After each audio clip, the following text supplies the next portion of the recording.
Yeah. Okay, welcome to the Backstage, Pastor, where I have some new guests, which you guys will not recognize. Actually, maybe some of them will. Our granddaughter will. Yeah, Tiana would recognize you guys. Yeah. Tony would recognize you guys. You guys might recognize this couple because they might look like your old lead pastor, Tony. And if they do, there's a reason for that. This is Tony's father, Gordon Warriner, but you guys can just call him Grandpa. And this is Tony's mother, Linda. I was going to say Grandma. Linda Warriner. And they're up here for, we just had a Warriner reunion, a small Warriner reunion, because there's the broad one, and then all Tiana's siblings and you guys and spouses and kids. And how many grandkids, or how many kids were out there? There were 12 great-grandchildren and Four grandchildren and spouses. 4 grandchildren and spouses. And 12 greats. So the herd is growing. And it's super cool. So this is Gordon and Linda Warriner. From now on, I'm just going to call you Grandpa and Grandma because that's what I call you. Mm-hmm. And they are a bit, in Logan's words, they're a little bit legendary. They are legends. Logan calls everyone legends. A lot of people legends. But you guys actually are legends. And I really just want to say I respect and honor you guys. First of all, for letting me marry your granddaughter. I thank you that you said yes. That was a hard one. No, it wasn't. You barely let me. Even though our age difference was like 6 years apart, you still let this old guy in. That's because my grandfather was 10 years older than my grandmother. Okay. So And we 6 knew that years was Tiana okay. was very mature too for her age. And I was very immature, so it balanced itself. Yeah. He looks immature and she looks mature. But that was, I feel like I probably met you guys. We've been married almost 12 years now. So I probably met you 14 years ago, somewhere Probably, around yeah. there. At least that, yeah. And have spoke a few times at your church. We're going to hear the story, but you guys pastored Bethel in Dawson Creek for 20 years. 20 years, right up till middle of COVID, kind of. Yeah. And so I got to speak there 1 or 2 times maybe. Yeah. And you've spoken here before. And Yeah. so I would love to introduce you guys to our guests through stories that you guys can kind of bring us in on. And so I would love for you guys to, share how it started for you in the womb at a very young age. And just kind of skipping through the call of God on your lives. Where'd you come from? And I'm going to kind of just set the pace and ask questions, and I might interrupt here and there and move it along or slow it up, and just ask questions. And I'm always, I think the older I get, I'm only 36, but it's feeling old. My back is feeling it.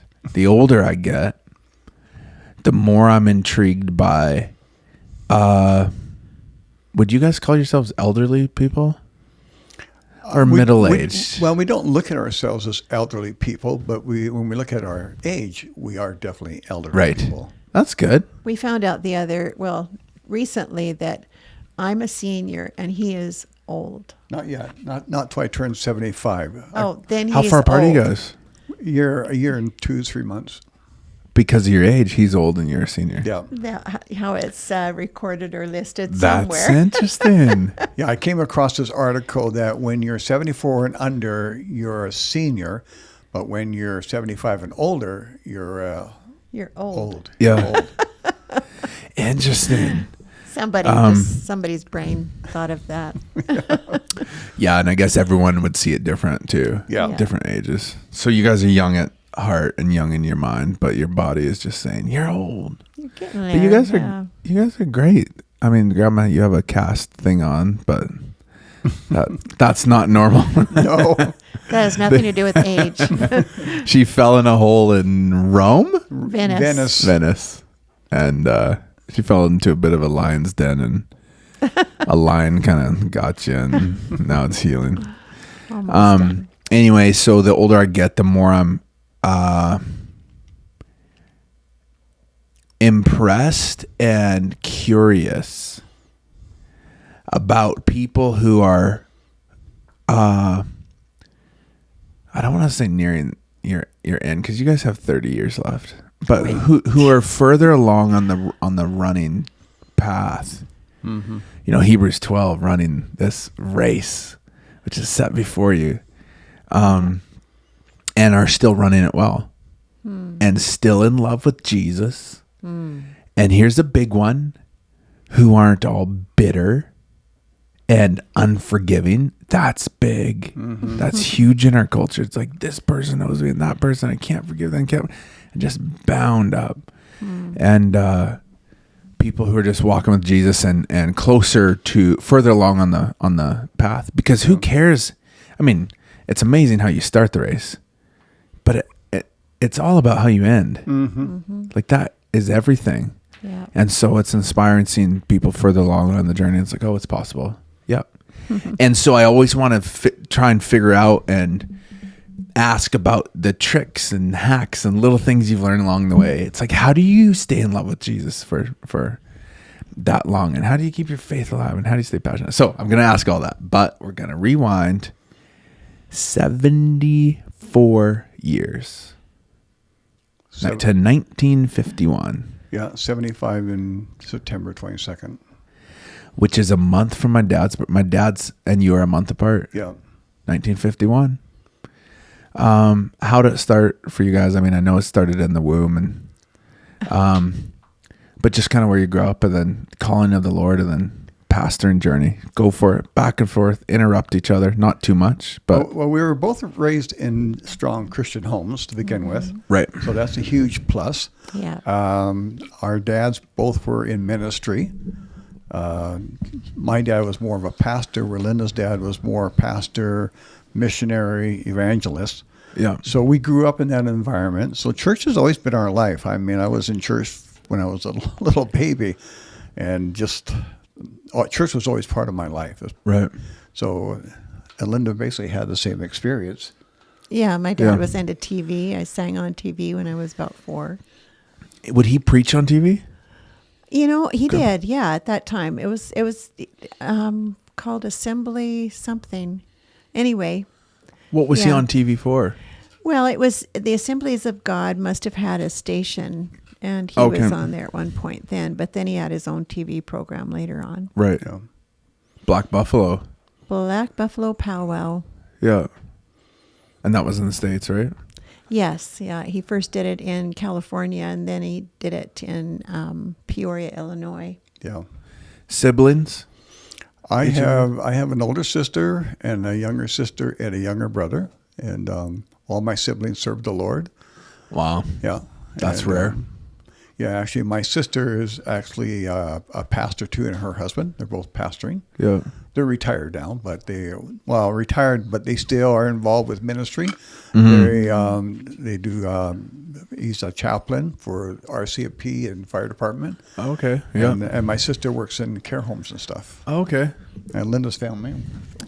My family. So I have a brother who was a pastor. He's had a stroke, so he can't do that now. Right. Uncle And Ray. then he was also doing the ministry that my husband is overseeing now. And then I have a sister who is a pastor's wife in Minnesota, Moose Lake, Minnesota. And then I have a younger sister who lives in Vancouver, Washington. Wow. Just all over the place. Yep. How many generations of pastors leading up, like just both your parents and before that? Well, for me, it'd be my dad. On my mom's side, my grandfather was not actually a pastor, but they called him Preacher John, because he would get on the bus heading out to the mines, heading out to logging camps, and when they picked up the last passenger, he would walk up to the front of the bus I got an audience. and preach to a captive audience. He Wow. would. So he got the label Preacher John. And he was really interested in the Wow. last days. He was Yeah. always preaching about the last days. Yeah. Yeah. He'd go down and do street meetings too, where Gordy's My mom would join him. Yeah. would join him. So your dad was your grandpa pastor?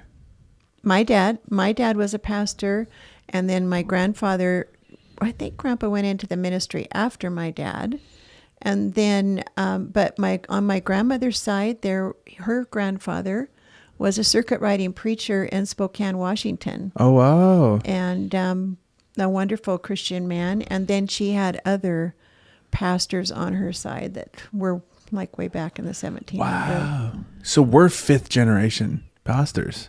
Yeah. Tiana and I. Mm-hmm. Your grandparents, parents, you, Tony, Yeah. us. That's crazy. And Yeah.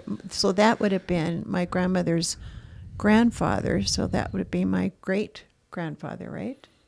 Yeah. Who was a pastor? No, that would be my great great grandfather. Okay. Yeah. Wow. Wow. Okay. So growing up, you guys don't know each other. When did you meet each other? And then go into the call of God on your life. And then I'd love to get into the pastoring. Well, we actually met at a hayride. I was living in Camel River at the time on the Vancouver Island. Linda's dad was assistant superintendent under Foursquare in Vancouver, in Western Canada. And so, and her dad would travel around because he was doing meetings and kids' crusades. Right. So anyway, she was in Courtenay, and I asked about, is there any good-looking guys or something like that? She asked that. The pastor, Ross Fox, was this little jolly, wonderful man that we were really good friends with, and he was really good friends with, and his family. And so he said, there's a hayride, the youth group are doing this down in Campbell River. You girls should go. And we said, well, is there any good-looking guys there? And he says, we said, are there any cute guys? And How he old were you? I was 16, I think. Wow. 17. Maybe, yeah, I guess I would have been 17. And my cousin was traveling with us at that time. Yeah. And so he said, well, I don't know what a cute guy is like, but the pastor's son is really nice. And so anyway, So- we ended up riding there with his cousin, and I met him, but he thought I was a lot older than him. Yeah, we met, So- and Linda was engaging with former missionary. Yeah. And so they had a lot in common. So they were basically together. So I just kind of thought she was, older than me. Yeah. And so Out of your league. So we didn't really connect there. But about 2 months later, we went to youth camp, and she was there and I was there. And the second day, we really connected. And Do you have any pictures from those days? oh Yeah, yeah, Have we you have two a together? picture of I'd camp. love to see that. Yeah, we've got a picture of the whole camp, and then you can see us in the picture. Wow. That's cool. Yeah, and then they did letters. The camp, was a teen camp, and they Yeah. would do a little newsletter every day. They put things on there like, Linda and Gordon seem to be courting, stuff like They that. said that. Yeah, it was like, why are you trying to get young people together at summer camp? But it was good for us. So we had an interesting relationship because I was working in the sawmill in Camel River at that time. Yeah. And Linda was living in Vancouver, going to Bible college with Foursquare. Mm-hmm. So we would date just on the weekends. And so we would go back and forth. She would come over. I would go down the Nanaimo, pick her up from the ferry, and we would have Friday night and then Saturday night, and I'd take her back Sunday afternoon. At and, his parents' home. yeah. To be clear. Yeah, to be Yes. clear. And then once in a while, I would go over to Vancouver because I was doing not only Monday to Friday working in the sawmill, but I was able to do contracts where I'd come in on Saturday and do some stuff. Yeah. So we dated through that kind of platform back and forth. How long did you date for?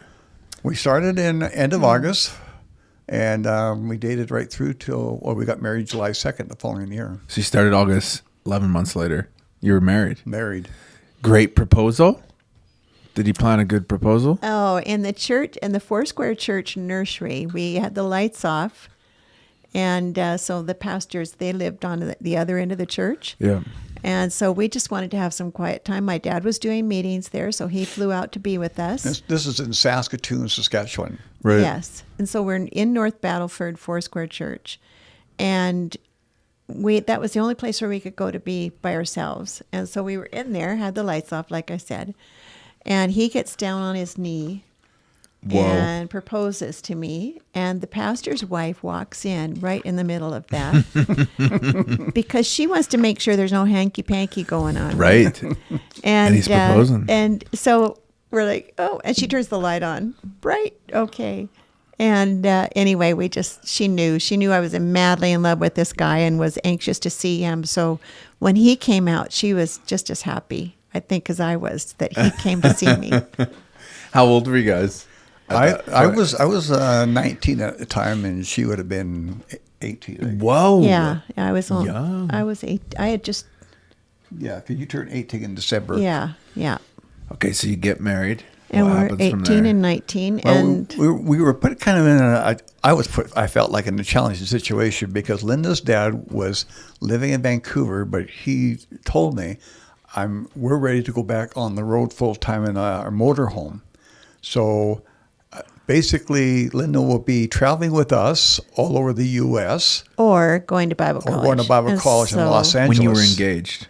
That was before he had proposed. So Okay, I said, right, I had yeah. told him, basically I let him know that I'm going to be going to Bible college in Los Angeles with my parents, traveling with them and then going to Bible So college. get married fast. So if you don't I get your didn't. act together, brother. I didn't say that. No, she didn't say that. Yeah.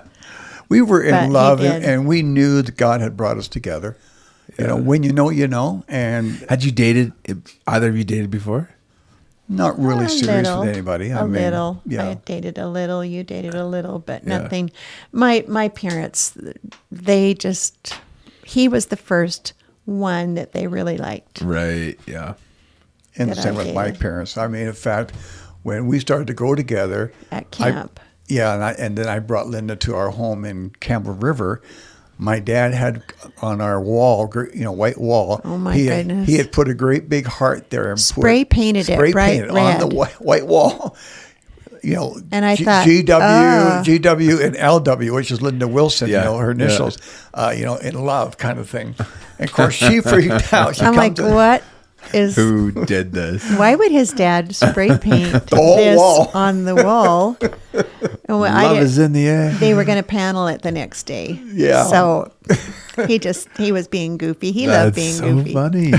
It was kind of shocking. So next July, you get married. Yeah, July Where do you 2nd. move? What do you do? We moved What- into a little basement suite in Campbell River. He was Yeah. still working at the sawmill.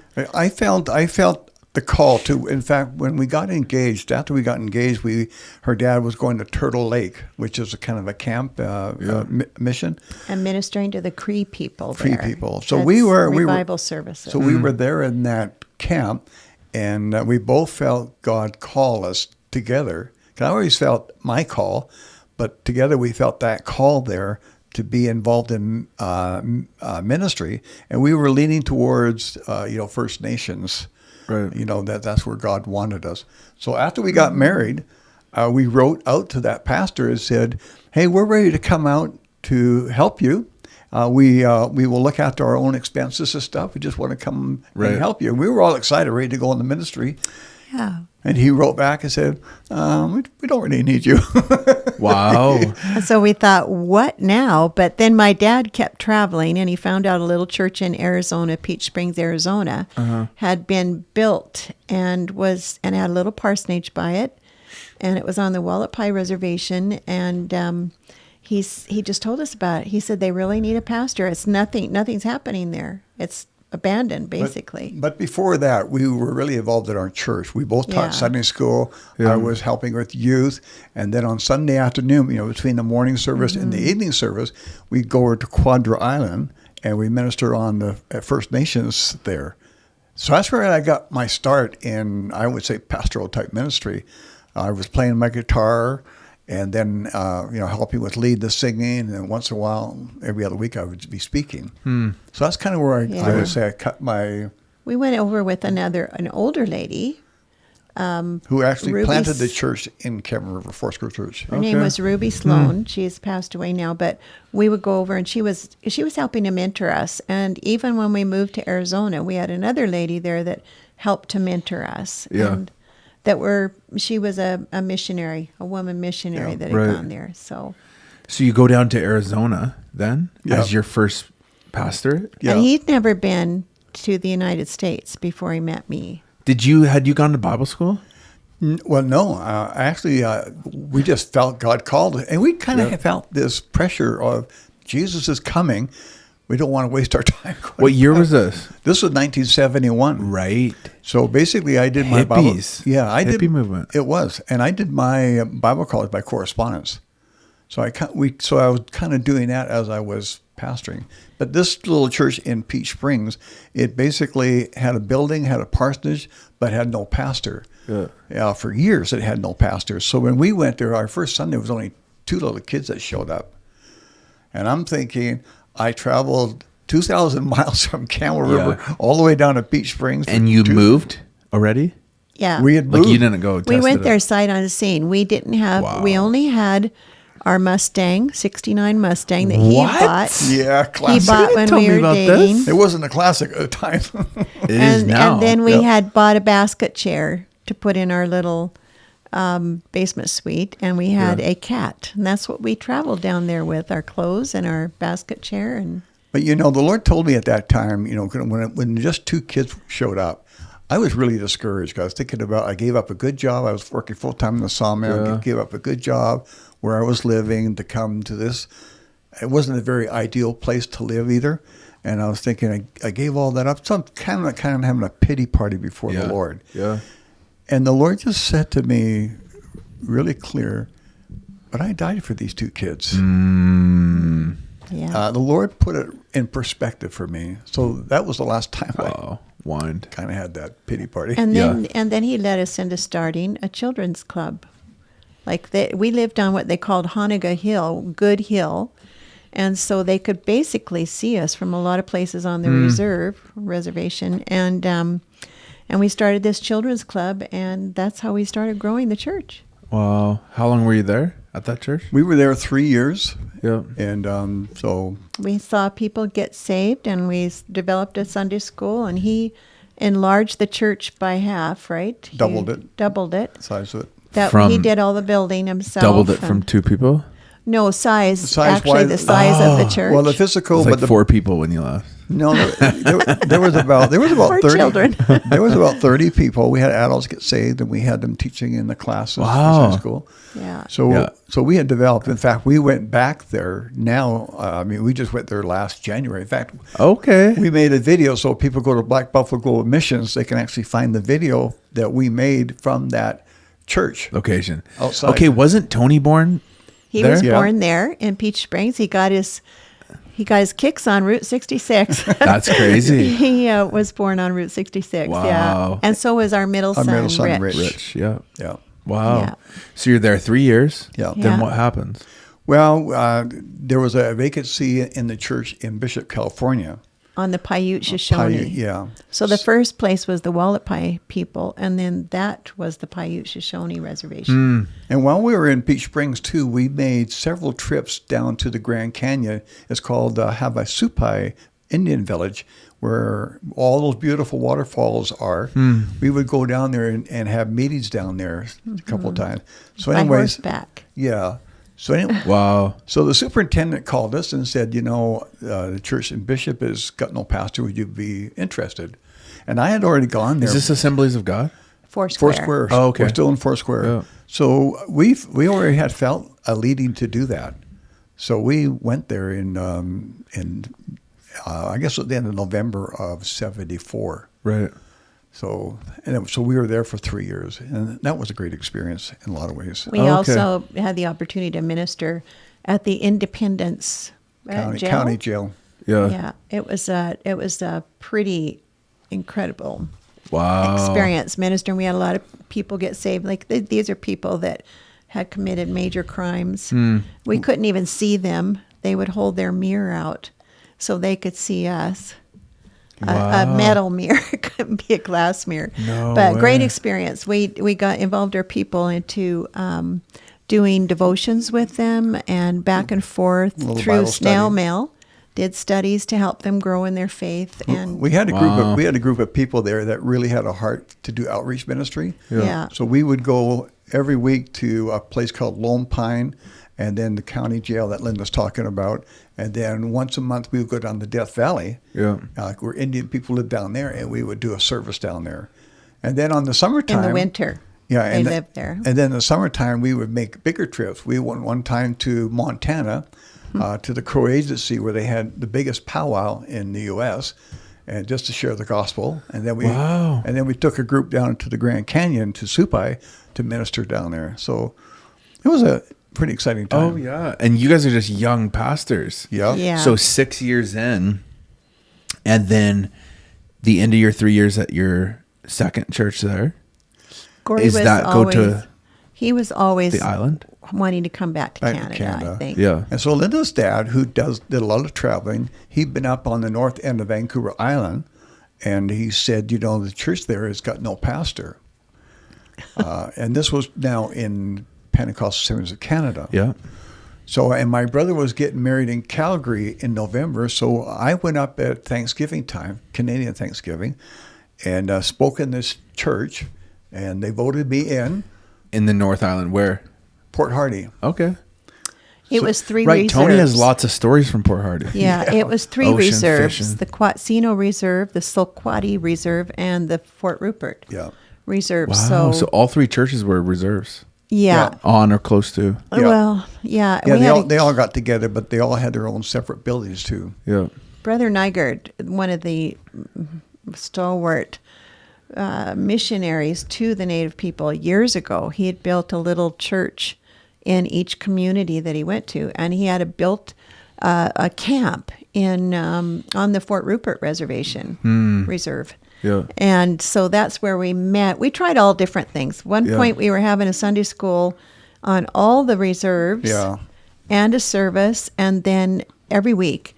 And then we started ministering in Port Alice because a work opened up there. Right. Well, we had a couple of Native guys, families that were driving over from Port Alice to Right. Port Hardy.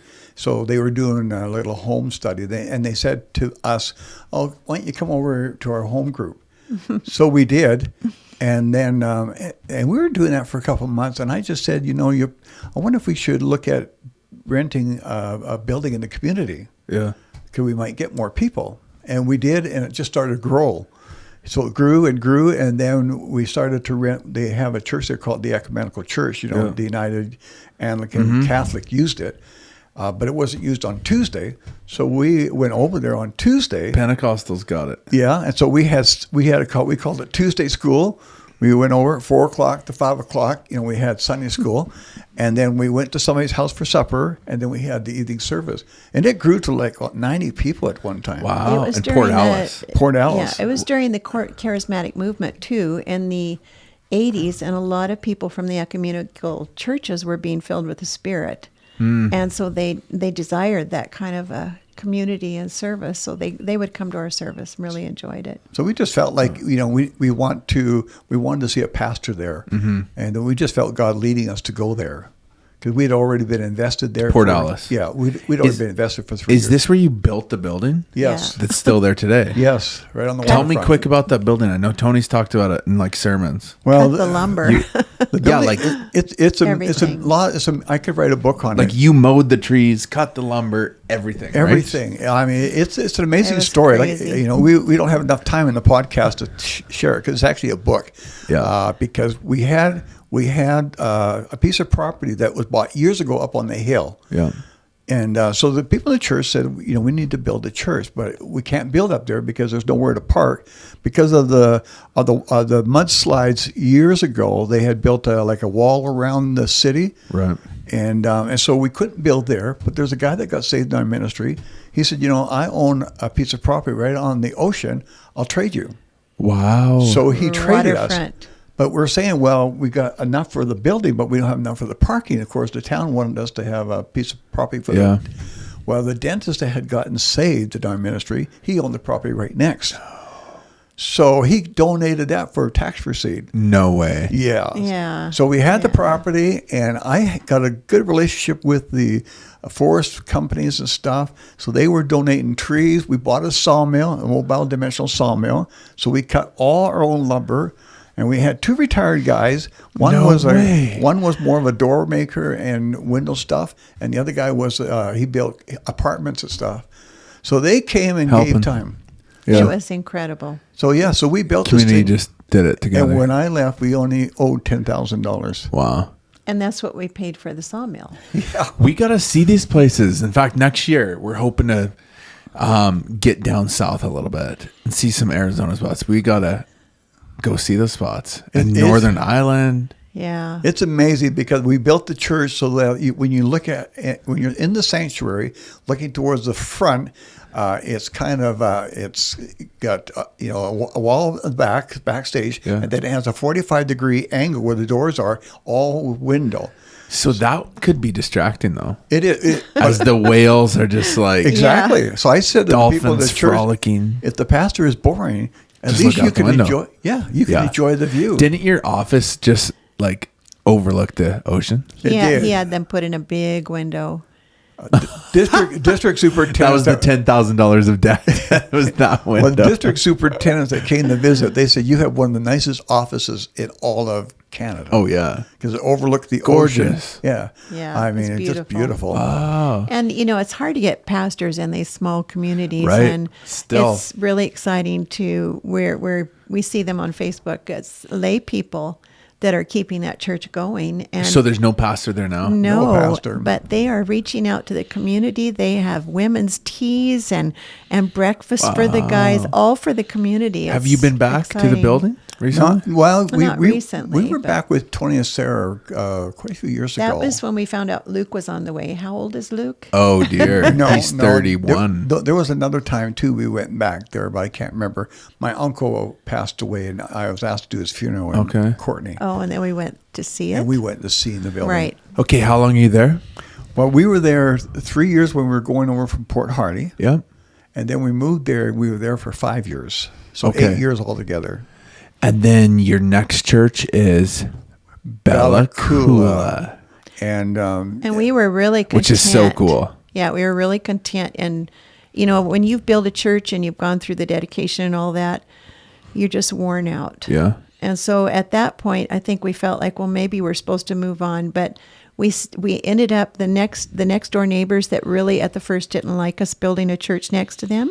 they wouldn't They- give us power at all. They got saved. So that whole family got saved. That's one way Things to do were it. happening. The church was filling up. Yeah. We had Christmas programs, all kinds of stuff.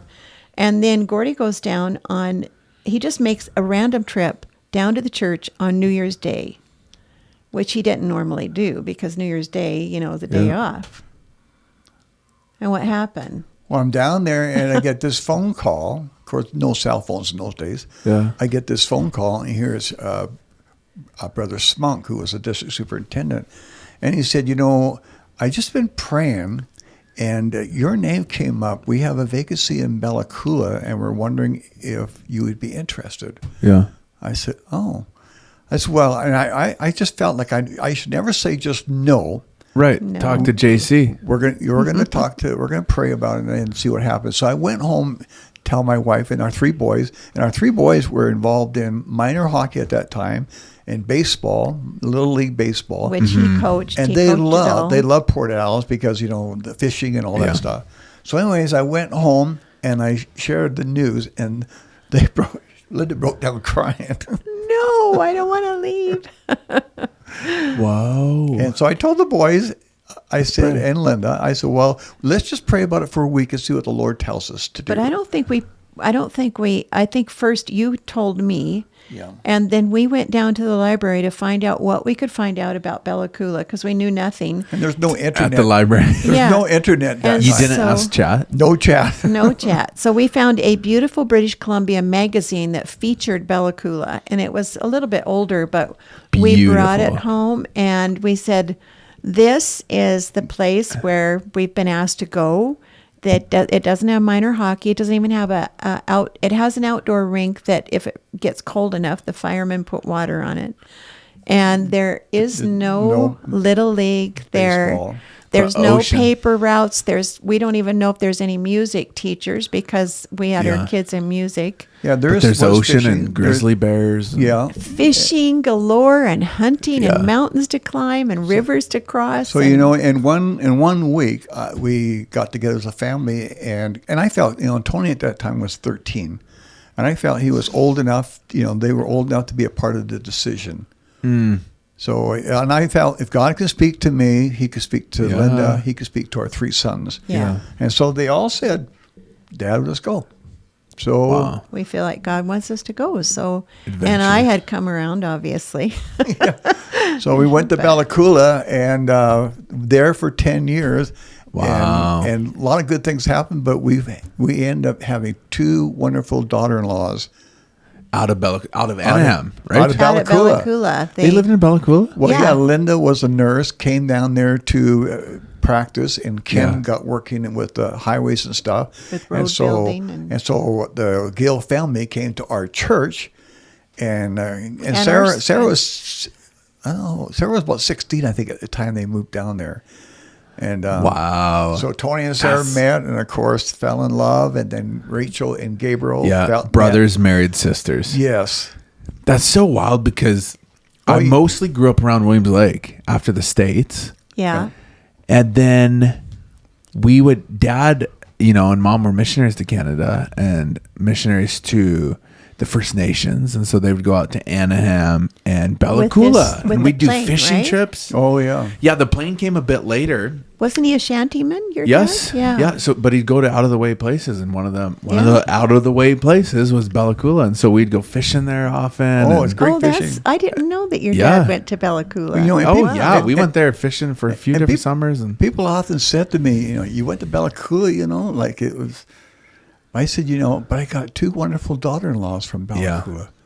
I mean, and a decade, and people gave their lives to the Lord. And oh yeah, yeah. The first conference we went to, I met a lady that had been there to visit. She said to me, that was before we went. She said, "You're going to hate it there." And I so said, sad. And you know what? The Lord called us. The Yeah. reason why, though, is because she grew up in Alberta. And so when she went down there, she felt like the mountains were going to fall on her because they're so Really? close. Like we had a house Those Albertans, eh? Just used to the flood. but we lost the sun For in the winter about because 2 months on yeah. our house. Wow. But we 'Cause of could the see mountains. it Yeah. across the valley, across the river. But It never so I bothered us. understood. But I It's just a said, gorgeous location. Go is. Google it or something. Somebody Well, who's and listening. it has It's 80% Yeah. grade going into Yes. That was a little Yeah, freaky, but- and Yeah. gravel, right? gravel. Yes, Because they don't want it to get icy on that steep. well, half the road, It's steep. half the Very. road from Williams Lake to Bella Coola was gravel. Yeah. so you So- drove down there with your Oh, dad? all the time. Yeah. Okay, Many I times. thought he would have flown you in Yeah, because of 18%, and it zigzags Yeah. down. You go from, I want to say 6,000 feet elevation in It's Anaheim pretty. Tweedsmuir to Park is sea pretty level high. Yeah, in a few kilometers, yeah. in like a 20-minute drive. Yeah. It's So- beautiful, but it is a little Gorgeous. and we started a freaky Christian on that. started a Christian school down there, and our boys all graduated out of our Christian school. So Yeah. a lot of good things happened there. We had besides, major revival Yeah. during our time there. It was so exciting. So Families cool. would come and Yeah. get saved in our Sunday evening service. And Yeah, and a decade there. 10 days. Yeah. I mean, 10 years. Yeah. And Amazing. we loved it. Tiana and I went down to Bella Coola with, I think, Ember and Aria Really? 6 years ago. Oh, wow. 7 maybe. Yeah, because Sarah's older sister still lives there, Tina. right. yeah. Yeah. Right. I think we were having a noble reunion though out at Nimble Lake there. My yeah. brother I remember flew bush plane there for Tweedsmuir. Yeah, there. I remember Nimble that. Lake. And so we decided, let's go down to Bella Coola. And so we actually have a selfie with the church there. Oh. I think all the doors were closed and Yeah. stuff. But. yeah. Okay, we're going to fast forward here because I want to get on to some questions. Yeah.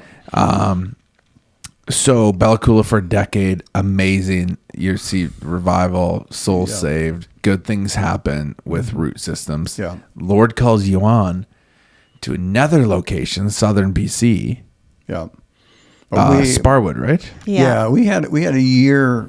After we sold our place in Bella Coola, we just felt like I wanted to do some Bible college courses, and we just wanted to have some time to travel. So we basically said, let's take the next 6 months, and we Yeah. had an RV. Let's take the next 6 months, travel, because her family was all living in the U.S. We'll go visit all of them Yeah. and help her mom and dad in the mission work that they were doing, which was Black Buffalo Gold Missions. Yeah. We'll help them with that, and then we'll come back in December for Christmas for up here, and then we'll put our name back out for a church. Right. But How nothing. old were the boys? Well, the boys were all gone. They were all Tony married. and Sarah. was- Not all married, but they were all Grown up. going to college, and Tony and Sarah were married, and had Tony and Sarah Luke were married. and Tiana. Yeah, and Gabe and Rachel got married in '97 Okay. there. So, anyways, we bottom line is it took us a year from the time we had resigned from Balacuda Yeah. to get the next church. 'Cause there was churches that were open, but we just didn't feel God calling us there. Yeah. So we ended up going to Sparwood in 1997. So And we were there for Wow. 3.5 years, and we just really experienced some real spiritual growth ourselves, and a hunger for more of God. Yeah. And that came out of just deciding. We decided we're going to go every Saturday night, just the two of us, and spend time praying in the church, Right. because it was just like the same old, same old. Yeah. And we just were tired of church being church. Yeah. Just going to church, going through Yeah. everything, and we just wanted more of God. We were at that point where we just were so hungry for God, and Yeah. so the Lord opened up ways that we could go to different conferences and pastors camp, and we actually went to the Brownsville revival that had happened Right. in '95. So in '96, we stopped in there to see that, and the pastor that was there at the time, he had written a book, and he had shared about that for 2 years. They gathered on the Sunday night, and he shared how he would be on the front pew, stretched out on that pew, and he kept saying, "God, there's got to be more." And so that really became the cry of our heart. yeah. God, there's got to be more. And Right. Tommy Tenney had written his books His about books. pressing into God, and we just wanted more. So Wanted that a deeper experience. So with that really God. exploded in Sparwood when we were there. Right. This desire for more. God came down that church in a powerful way. Crazy. And we ended up It's crazy how having he Friday does that. night renewal services, so the Yeah. communities around us would come, and Yeah. Yeah. it was exciting. And then Tony and Sarah came in, and that was the first church that They they pastored, pastored. We right. literally passed on a baton to Yeah, them. because so you come up to Dawson, Yeah, Yeah. and then Tony and Sarah took over as lead Yeah. in Sparwood. yeah. yeah. Yeah, they were there Okay. living with us for 6 months. After they left Kamloops, they came there, and So they experienced some of that. so they experienced what Yeah. was happening there and stuff. And So you come up north. I'm just going to kind of fast forward to this. Dawson, you're here for 2 decades. yeah, 20 years exactly. Up in the north. Yeah. Yeah, it was a good time. We loved it Yeah. up here. We just At Bethel. Yeah. yeah, loved the church, loved the ministry. One of God- your sons, Rich, worked there. Rich was As a on staff next at the gen. time. He was Yeah. the youth worship pastor. Yeah. So so there was, and little Victoria had been born. So there was His really, oldest. But we knew God was calling us there. Yeah. I just want to say that every place we lived, every single place. So the first place we did ministry was on the North Island or in Campbell River, and we went over to Cape Mudge for those services. And then we went to Arizona, the desert, Yeah. like dry desert. All We'd different. run out of water in the summer. I transplanted cactuses to give us a little bit of landscaping. That's and illegal. Don't say anything. I know, and then I found out it was illegal. But anyway, so we went from there. Then we went Cali. to California, to the Owens Valley. It had Yeah. beauty that was just incredible. Every place Island. we've lived, we have found beauty In it. in it. We've Well, and- never said, "Ooh, this is really different." We've just said, "Wow, God's called us here. Let's go see what's here." And we'd like to explore and see things. And we always decided that we're going to love where we are. Yeah, And that's so important. And so we found contentment. I mean, people would come to us at different places where we are, and how do you live here? And you up know? in the north, it's like, But- oh, it's so cold, and Oh, it's so long winter. A long I mean, winter. We got -40 today, and we just decided we're going to find something to do, And so we started cross-country love it. skiing. Yeah. So amazing. That is so important. I tell people all the time, you better love the cold or winter or outdoors up Yeah. here, 4th of John, or you're not going to make it. Yeah. You better love the location. Find things to love. Yeah. I mean, sometimes you got to look for things to love, Yeah. right? Especially in the middle of the winter. Well, Yes. we weren't really into cross country skiing before we came to Dawson Creek. No, we'd never done it. And we thought about getting some used stuff, but then we thought, if we buy new stuff, we're going to be committed. Right. Yeah. So a little we're gonna more spend- painful to buy. Yeah. And you're Can going value to it. buy what's comfortable. So we didn't get expensive stuff. We got beginner stuff, but we got really comfy boots. Yeah. Yeah. Yeah. And we would go out as often as we Yeah, can. we enjoyed it. It was Yeah. just amazing. Just amazing. So Wow. refreshing. So COVID comes. You guys were going to leave, I think, early COVID, but then COVID comes. You feel like you can't. Yeah. Which is good. And then, but you knew the Lord was kind of calling you on. And then, so in 2021, was it? Or 2020? You went 2020, I down was to- going to actually kind of semi-retire. My thought was, I'm going to retire and give more time to Black Buffalo Gold Missions, Yeah. because I was involved in that already. Yeah. So I'll be able to give more time to that, and so we actually had the Sunday before COVID hit. We actually had I call it our international multicultural Sunday, Yeah. where we celebrated all the different cultures in our church, and Yeah. that was March the 8th. On March the 15th, we were doing a podcast. It's just Yes. 'Cause no of church. COVID. Church They shut did. down. Yeah. So I couldn't resign, and Wow. and Ken was our district superintendent, was with us for that Sunday before, and so he knew I was going to resign. I was going to tell the board, and then I was going to tell the church. You were going to tell him the next Sunday. Yeah. Yeah, Yeah. and I said, COVID. I can't do that now, Not online. not online. Hey, And- by the way, for those listening, we're done. Yeah. Not going to work. Yeah. And then when we Yeah. finally did get to resign, we had to do it online. It was just well, because brother it was going on Ken, for so long. our superintendent, said to us, why don't you wait till the fall then? And I was agreement with that and resigned then. So, okay. 'cause Little did we know. Yeah. COVID was going to last 4 years. 2 years. Well, yeah. So anyway, like it. so that was the goal. We're gonna put it off till the fall, and I was looking at November as to be the Yeah. time. Because I the re- curve would have been flattened by then, right? Yeah, and so Long time. So it was going to be the end of November. So, anyways, right after Thanksgiving in Canada, I get a phone call from Will Johnson in Kelowna. Yeah. At Evangel. At Yeah. Evangel. Yeah. And he said, "Oh, I heard that you are resigned and you're available." I said, "Well, no, I haven't resigned yet." How did you know? Somebody spilled the beans. And so, anyways, he said, "We're looking for a seniors pastor." Yeah. And I said, it really came out of left field because we were No, I we- just laughed. Yeah, we were What? we were actually looking at retiring in the Okanagan. Yeah. But our goal was we had this fifth wheel and truck. We were going to do some traveling in the States and raise support Yeah. for our mission. So, Yeah. anyways, when he said that, I just kind of laughed and told him, I said, I'm not expecting. I said, but we'll pray. Again, there's that. Yeah, we line. always. Wow. We'll talk to Jesus. So important, hey? Yeah. Because his plans are just so different. Oh, it You is. better be hearing his voice. Yeah. Yeah. Or you're going to be off on some rabbit trail. So we both prayed about it. And in a week's time, we knew God wanted us to go to Kelowna. So we came here. And we are not city people. It was like the Right, you first were saying- city we'd ever lived in as a married couple. Right. So And you were saying you would drive through Kelowna and you'd be like, yeah. Well, when we looked have- at Yeah, when when we we looked go at through, looked at yeah. retirement places, we looked at Oliver, the Soyuz, even Okanagan Falls and, And Summerland, Penticton, at yeah. Summerland, and even the last time we looked was West Kelowna. Yeah. But that was as far as we went, and we looked at maybe Vernon a bit, but when that came, it just wow. So, anyways, we just prayed about it, and Jesus said, yep. Jesus said yes. Knocked and we on the moved door. there with our RV before we even bought a home. So Yeah. we camped in a campground in an Oh, orchard. I didn't know that. Yeah. So COVID was still happening at that time. I started in May, the beginning of May of 2021, and we were doing it online.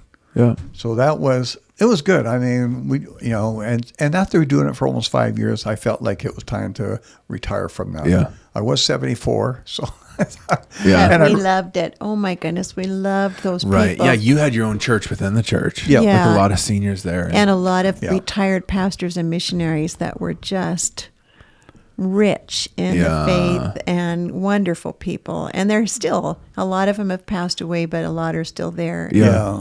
I just felt like we were ministering amongst some of the top Hall of Fame. Hall of Fame type people. right. Like Hebrews 11. Oh, it was just missionaries. incredible. I mean, people that have been in up in the north, like Ken Gates, Yeah. 98. I mean, Yeah. I remember you brought me to A&W for the coffee or Yeah, the you meal went with to all the that. seniors or whatever. And I felt right in place because And, I have some gray hairs. And Tiana, that week that you came to visit, Yeah. she came to our seniors meeting and she sang. She led with worship. Me. She sang with me that song that was my grandmother's favorite. Eyes on the Sparrow. His Eyes on the Sparrow. And the seniors loved her. Yeah. Oh my goodness. And loved can I her. tell a little secret inside? Okay. One of the seniors, you know this, Yeah. comes up to her after, so touched Yeah. by her leading worship and just her love for the Lord. And Tiana and- is a worshiper. Yeah, She's always been. But also, she was practicing with me for that song with all the kids. You were gone somewhere getting peaches, I think, or something. Okay. And, with Grandpa. And all the no, kids. that was a different time. Oh, okay. All the kids were there, and you came and picked them up before the service Yeah. started. So this lady always came early, so she was watching this young mother Yeah. who she knew was a pastor's wife, and she was just, enjoying seeing it, how she was so busy. wow. She has such admiration Yeah. for Tiana that she ended up leaving a gift well, for her. yeah. Yeah. So she gives Tiana she's like, hey, this is for you. I think gave it through you maybe. Okay, Yeah, Well, actually, we were going to be going out to that little kangaroo farm, so she left the church office, and I said, "I'll just." She gave me the impression, well, you should really go get it. Right. So I kind of thought, It's well, for your maybe it's a granddaughter. check or something. So, anyways, I went there and I got it, gave it to Tiana. And she opened it Cash. up, and here the Thou- 10 $100 bills. Yeah. $1,000. And she was just saying, Yeah. thank you. Yeah. Thank you. Thank you for being who you are, being really willing to serve, even as a busy young mom, like super busy. That affected me not just because of the money, and I didn't grab it and spend it. Just so you know, that was Tiana's. That was Tiana's. Actually, I think she gave it all away. She always does. Really? Just so you know, if you ever give Tiana money, she's gonna give it away. She always Wow. does. I'm like, hon, you spend some on yourself. Like this is birthday money. That's No, like gonna give it away. She always does. She's being like her great grandmother. her- She Yeah, gave my 100% of it away. My mom was that way. But that was really inspiring for me, showing that like Appreciation. there's a place for old people. Oh, yes. In our world. Yeah. And to any older people, like 37 and older, there's a place for you. There is, Yeah. and it's like we're such a generation that focuses on the next gen, the next thing, and the next thing. That's so important because they are the leaders not only of tomorrow but today. But for the older people, like don't check out. Like I love you guys you haven't checked out, and it's like Gravity, you were saying yesterday. I always look for the chance just to sneak the gospel in there, sneak a seed in there, Oh. sneak something. Anywhere there's a door, I step through it. Yeah. Hey, I want to ask So some fun. questions just in wrapping up. We have, oh my goodness. We have 6 minutes left. Oh my goodness, is right. That happens every time. Yeah. An hour is too short, but people tell me if you go longer that I don't listen to the whole thing. 'Cause, Yeah. what did you know what? I was going to ask you guys, what did you not like about pastoring and what did you love about pastoring? But maybe I'll just ask one of those. What did you love about pastoring? That's the better one to ask. And I'd love just like just a pretty brief answer. And then I have another question about keeping the fire alive. I guess to me, what I loved about pastoring is the fact that, it's kind of like what they say, Jeremiah says, like fire shut up in my bones. You've got God's word in you and you just want to share that. Yeah. And then you love people. Right. You want to see people get saved, and then you want to see them grow in their faith. So those are some of the things I love about Right. pastoring. I mean, Yeah. there's always Reward. there's always a negative side, but Right. the good outweighs the negative, Yeah. and I just try to focus on all of that. The negative side is the people, but the positive side is the people. Sometimes, right? I love seeing what Jesus can do in a life. That's the reward of pastoring, is seeing what Jesus does. Yeah. Yeah, seeing the changes in their heart and seeing them grow and flourish, and certainly there's the downside of that too, because sometimes people don't, and it's heartbreaking to a pastor to see that happen. But I didn't ask you guys this question before. I didn't ask hardly any of these questions before to prepare you guys. Grandpa said, "Sure, I'll come on the podcast." How do you? I've been asked this question a lot lately because I've really been pushing into the secret place, pushing all of our evangel into the secret place, and it's like that's where life is. I'm the true vine. Yeah, it's like drink from this water, and you'll never thirst again. It's like that's life. But with that comes the need, not the want, the need to hear the voice of the Lord and to recognize His voice and to discern His voice.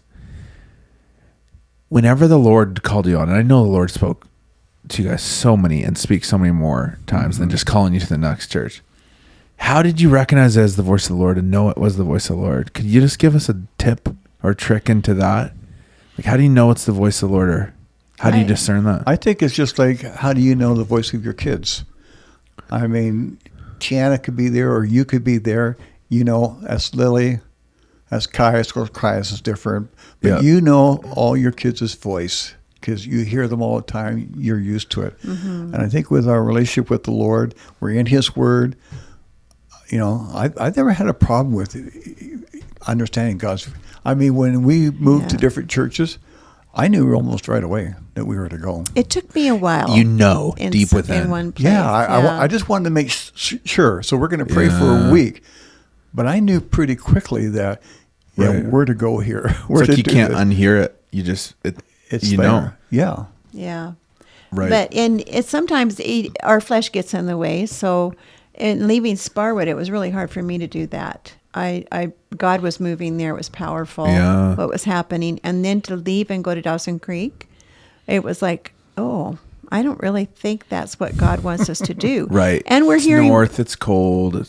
But we're also hearing prophetic words about us in that place in Sparwood. Well, we thought it was happening. in that place too, but and so we were, sometimes we were writing things down and but this is saying this and this is saying that. I was that way. He knew it was time to go. Yeah. But there's just a knowing, just like when he went to Africa the first time and I didn't go because of certain situations. I didn't want to go on this long plane flight. And so I was at home praying for him when he was there. And it was like this, it wasn't audible, but it was God's voice saying, so Linda, if I asked you to go to Africa, would you go? Right. And I broke because I knew it was God. I knew that I knew. And I think when you know it's God's voice and you know it. Well, there's a relationship. Sometimes you fight it, but you know it. But there's a relationship there too. Like when I was in Florida, we were down there taking care of her brother's place there. And I was out walking, and praying and stuff. I mean, you just communicate with the Lord almost all the time, right? Yeah. Kind of idea. And I just felt the Lord say to me, I want you to take over BBGM. Because my brother had a stroke. Buffalo Grove Missions. Right. He was overseeing it, then he had a stroke. Yeah. Mm-hmm. And he couldn't. And that just came from the Lord. And it was just as clear as could Were you be. thinking that maybe I should take it over? No, not really. It was out of the blue. You were on the Her dad had asked me to take over the ministry back in 96. yeah, we knew But it I wasn't. felt, no, I'm still pastoring. Yeah. But I was still pastoring in Dawson Creek, but I just felt the prompting of the Holy Spirit. And a lot of it is that way. You just feel the prompting of the Holy Spirit. It's not necessarily an audible voice, but you just know that God's calling you. Yeah. And sometimes but it still feels risky. In fact, most of the time. Yep. Anytime it feels like talking to somebody the other day, they're like, how do you know? Because I'm like, you have to learn the voice of the Lord. Mm-hmm. I can't trust somebody that doesn't. How do I know that he's leading you into forgiveness or that you're dealing with sin? Or it's like, you have to. Mm-hmm. And I told him, it's like, when I hear the voice of the Lord, it's like I'm 52% sure it was him. Or sometimes I'm 79% sure it was him. Sometimes you just know. Yeah. But a lot of times you don't. That's why it's called faith. And Yeah. you step out and it pleases But you know, him. he wants us to ask. He wants us to ask for his voice. And when we left Sparwood, it was like I said, it was hard for me. It was a 9-month period from the time they asked us to come to Dawson Creek for me to actually Until we went. be ready, and Right. we went. And so one day, and I was really struggling with this, really struggling, and I'd never Yeah. struggled before with going to the next place Yeah. that God was calling us. But there I was, and they were all gone. So Tony and Sarah had been living with us. They went that day to Calgary and to the zoo with the kids, and Gordy was in the office. And I just got down before the Lord, and I said, I like prostrated myself. And I said, God, if we're supposed to go, I need to hear from you, and I need you to Yeah. answer these 3 questions. And right now I can't remember what those 3 questions was, but he did faithfully. Bang, bang, bang. And sometimes God does Wow, tell in the us, moment. but we're not I was really we're desperate. not really listening. We're listening with our own, you know, We know what we want. we know. Well, what yeah, we want. see go, the la, word, la, and la, la, la. Yeah. Yeah. and we make Yeah. the word like we're reading the word, and we're okay. That justifies what I'm feeling, Yeah. but we're not Right. reading it right. Yeah. And How hearing. do you at 70 I'm 74, 75 September. and 73? I'm 73. I'm a youngster. How do you keep your faith alive? Like by your ripe old age, you would have seen it all.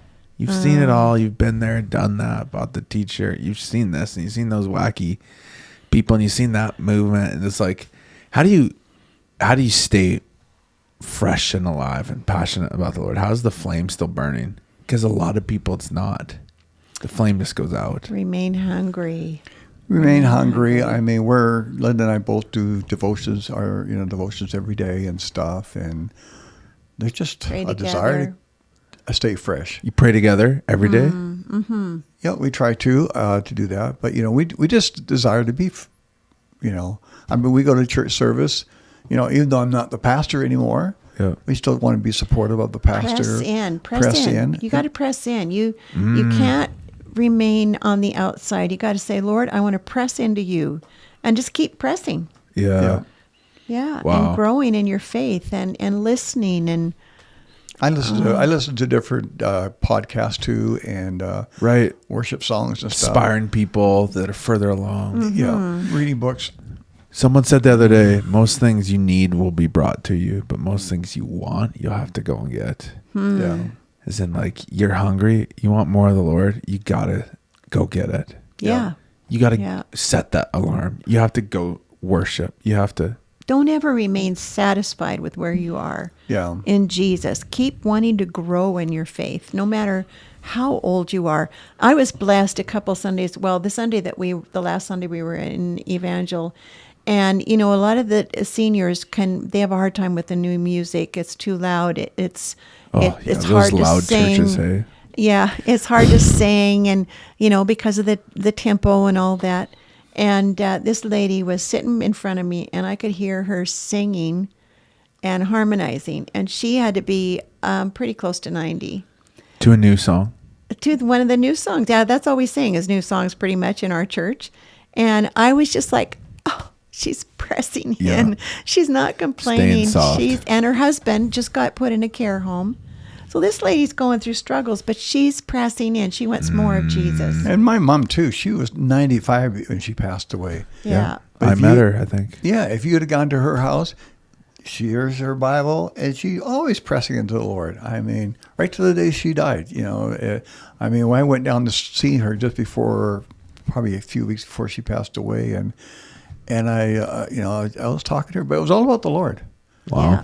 I mean, and I remember her in the hospital. She broke her hip, and so she was in a wheelchair, and I was taking her around, just to get out of the hospital room. We were there together. Yeah. Yeah, So I got to okay. hear. I Yeah. forgot you were there. But anyways, there was the mountains there. Big window. Yeah. You could see the mountains. Yeah. Oh, praise the Lord! Look at the beauty. Wow. So she was always It's a that way. decision. She So was always that way. and she just chose. It's a choice, right? You Yeah. can choose to drift away from the Lord, or you could choose to press into the Lord. And we have our moments and stuff, but You can choose to be a complainer or you can choose to be thankful. yeah. Wow. And his mother was thankful. She was not a complainer. Wonderful lady to be Yeah. around. Yeah. Testimony in the community where she lived in a senior's home, and She the always people ca- that knew her were like, wow. I even had a lady in Dairy Queen come up and she said, "Is this your mother-in-law?" I said, "Yeah." She said, "She is us staff here. We talk about how when we get old, we want to be like her." Yeah. She always carried Wow. around a Gideon's New Testament, so she was always She was a Gideon. Well, and so the always opposite of so many witnessing. people, you know, Yeah. like the stereotypical like old person is get off my lawn and just kind of gripey and like no, not my mom. the opposite. And I The think, opposite. both are, and Linda's dad too was very passionate about the Lord right till the day he died. So, Yeah. for Linda and I, it's just, we Yeah. want to follow in their footsteps, be passionate for the Lord. Love that. till the day Well, we I die. see that. Last and final question. If you get this wrong, it would be really bad. So you need to get this question right. You need to answer right. I ask this of a lot of people. It's telling of who you guys are and what you're passionate about and what keeps you up at night. And here's the question. Don't rush to answer it. You can take some quiet moments to think about it.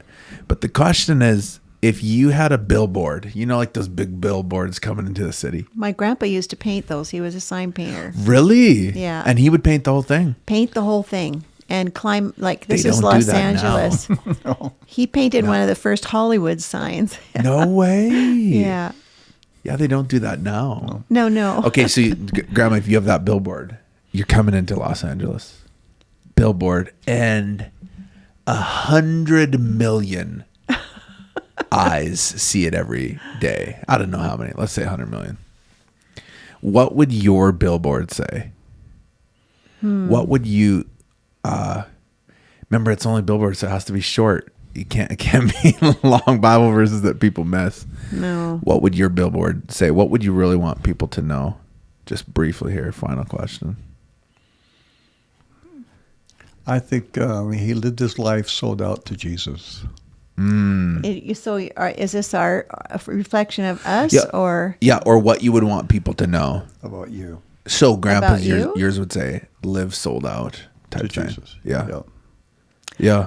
Well, when you first asked it, when I see a billboard and it's too many words or a big verse, and It's hard to read. it's hard to read. I just thought Jesus loves you, Right. Yeah. because that's what people need to know. It's hard to, because you want to put a lot more words into that, but that's the message that we need to get across Yeah. to people is Yeah. Jesus loves you. He died for you, It's so good. I think mine would be even simpler and just say Jesus Yeah. with a QR code down in the corner. Yeah, those are really Well, good. With more information if you want to stop your car. Okay, you guys, Grandpa and Grandma, thanks for coming on the Backstage Pastor. It was an honor. I can't believe I didn't think of it sooner. It was yesterday or the day before. I was like, I need to have you on the podcast before you leave. Wonderful being with you. It's been fun. I love you guys, and really just honor and respect your guys' lives, and hope you. that when I'm as ancient as you guys, I can love the Lord. Tiana and I love the Lord as much as you guys, and are just unwavering in the truth. I love that about you guys. You're on the right path right now. You Just stay sure on it. are. Both you Thank guys. you. There's no other way Yeah. to live. I mean, why would you want to grow up, He's live. grow old, Yeah. complaining and Yeah. being disappointed and not forgiving? It's just, there's It's not just life. no way I'd want to live like that. Amazing. Okay. You guys, love you guys, and we'll see you guys in 2 weeks.